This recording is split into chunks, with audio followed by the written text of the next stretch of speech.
Good evening to all.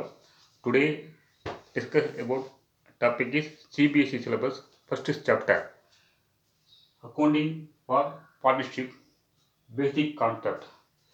First question, define partnership. According to section 4 Indian Partnership Act 1932, partnership is defined as the relation between person who have agreed to share the profit of a business carried on by all or any of them acting for all. இது இங்கிலீஷில். அதாவது பார்ட்னர்ஷிப்னா ரெண்டு அல்லது அதுக்கு மேற்பட்ட நபர்கள் இருப்பாங்க.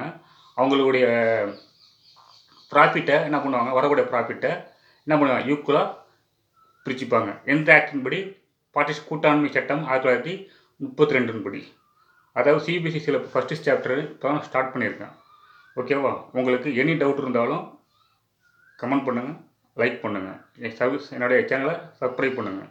CBSE syllabus ஒன்றும் அவ்வளோ கஷ்டம் கிடையாது, ஈஸி தான். ஓகேவா? நான் இருக்கேன், எதுக்கும் கவலைப்படாதீங்க. என்னோடய சேனலை சப்ஸ்கிரைப் பண்ணுங்கள். தேங்க்யூ.